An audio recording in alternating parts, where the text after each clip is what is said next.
So Netflix is obviously cranking out tons and tons more original content. Just recently they announced that I believe there are 17 new projects, properties, shows, movies, whatever, that are going to be produced out of Asia.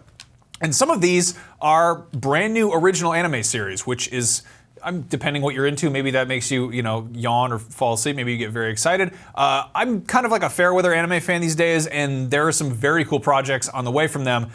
First things first, they are making a Pacific Rim anime. This is going to be, this is developed by one of the guys who worked on Thor Ragnarok and a guy who worked on X-Men Evolution.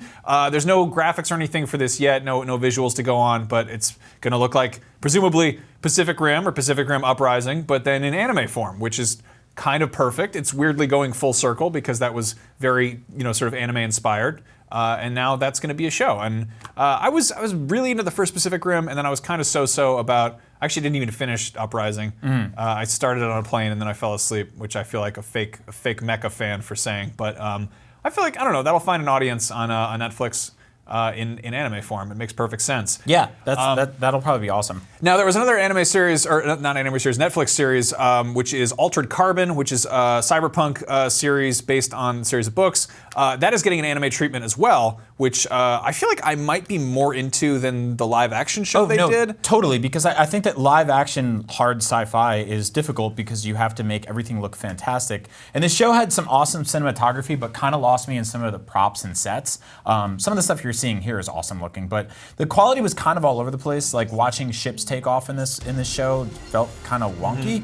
And so if they go with something hyper stylized and gorgeous, I'm totally into this. That sounds like a great idea. And one of the people working on it is Dai Sato, who worked on Cowboy Bebop and Samurai Champloo, the former of which is one of the best cyberpunk anime out there. So that's a pretty good fit. I might have to check that one out. Yeah. Moving on from that, this is actually the only one we got any images of. There is a manga series called Kagaster of an Insect Cage. We've all been there. Yeah. This is a series about a sort of post-apocalypse where a disease called the Kagaster virus turns people into giant bugs, and they're adapting that. They're turning that into an original series. This is, let's see, who's working on this? Koichi Chigura, who worked on Last Exile and Full Metal Panic, is directing, and the animation studio Gonzo, who did Hellsing and Afro Samurai, are going to be actually producing it. We got a couple of images from it, which is cool. It would be nice if they put out a trailer or something, but clearly this one is very far along. It looks like you might expect. It looks like an anime series, but then there's big bugs, yes, which I'm down with.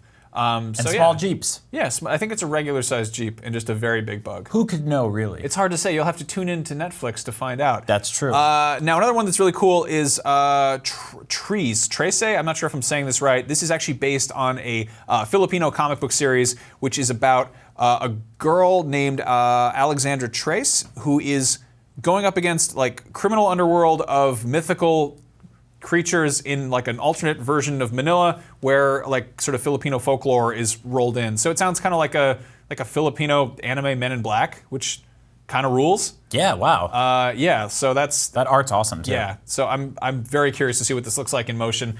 This, I don't know if this is available for publication worldwide, but it's definitely got a kind of a fan base online, and it's cool to see like, I don't know, we get lots of anime series based on, Japanese comics, but it's nice to see them kind of digging into, some stuff from another country. So finally, this one is really cool. It's called Yasuke. We don't have anything to go on for this, but this is LaShawn Thomas, who worked on Boondocks and Cannon Busters and the 2003 Ninja Turtles series, and then Lakeith Stanfield, who will be starring in it. He was in Sorry to Bother You and Get Out. And it's going to be an anime series about a famous samurai who was of African descent, like true story, who actually fought Oda Nobunaga, the warlord, whatever. And it's going to be historical to a point, but there's also going to be like magic and mecha. And then Flying Lotus is going to be doing the soundtrack. So this sounds kind of like a gritty reboot of Afro Samurai. Yeah, a little bit.